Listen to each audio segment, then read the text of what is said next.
Welcome to the Sea Star Mariners Bosun's Call, Verde Valley Chapter. Mariners of the Verde Valley, in the heart of Arizona, how unconventional. We are most assuredly unconventional, but in our book, that's a good thing. If you have read any of the Eagle Eye pamphlets, you can understand the necessity of using a distinctive symbolism which not only identifies us with our cause, but could in no way be confused with a sect of Christianity or Mormonism, even though we use the scriptures as foundational to our teaching. You see, it's about first impressions, identity issues, and the baggage, ours and other people's, that usually accompany such things. First impressions matter. No identity nomenclature should misdirect potential membership to what may be a negative in their perception, even if the meaning can be justified or rationalized. One may not get the chance of explanation to redirect their version or picture of our identifier, and they may not look further if they thought we were churchy, no matter how strong their need for our help may be. So our name has to have a symbolism of some recognizable value, but whose allegorical significance is not too obviously religious. Our quandary was resolved when the lowly sand dollar made such a splash in our awareness, and things relating to identity took on a whole new perspective. It most definitely will take the following explanation to help you understand the allegorical symbolism, but there is nothing which is religious or negatively misdirective in the overture to join the Sea Star Mariners. Curiosity, a good thing, is hopefully the only emotion generated. So, here's an explanation of the symbolism of our name. Printed on this sand dollar, which, if you visited our site, the HMS Sand Dollar, you realize symbolizes our limited abilities, is a design that resembles a sea star. The sea star, or as some call it, the starfish, serves to remind us of whose identity we're imprinted with, whose character we're to represent. As we become fishers of men, Yeshua is the star these fish, as it were, are taught to emulate. No, we don't worship the symbol. It's just a reminder, somewhat like the Lion of the tribe of Judah was a symbolic reminder of who Yeshua was to the early church. However, this starfish symbol is more appropriately called the sea star.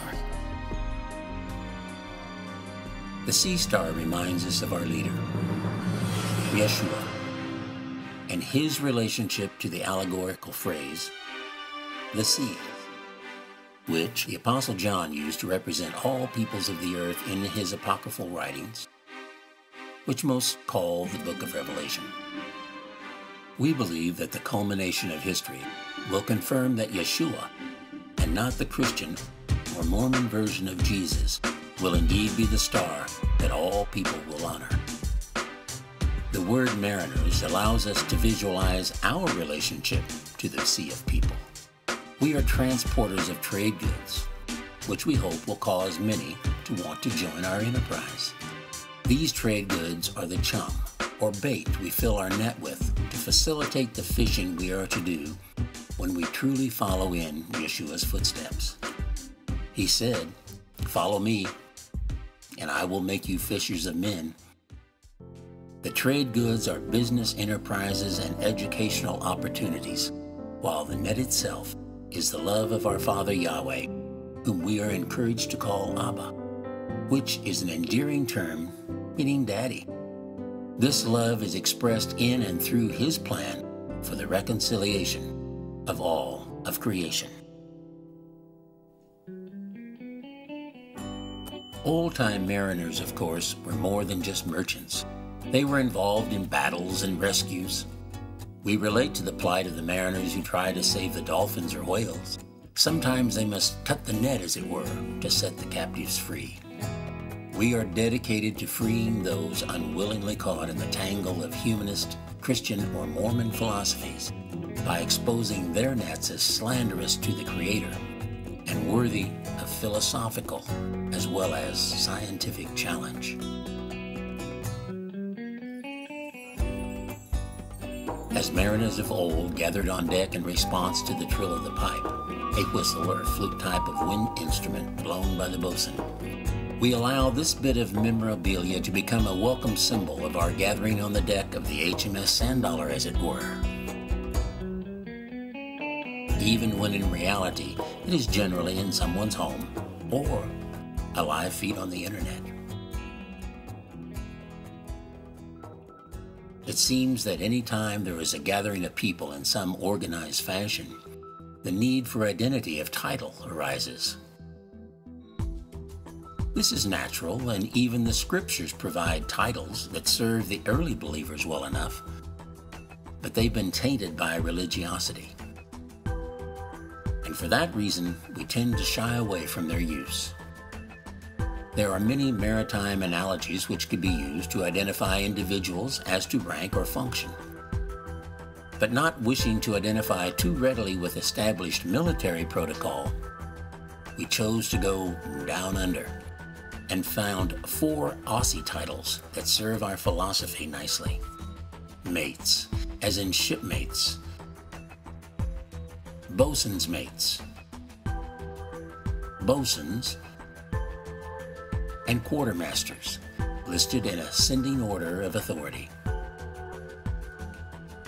The title of quartermaster reminds those who are in charge what their true function and responsibility is.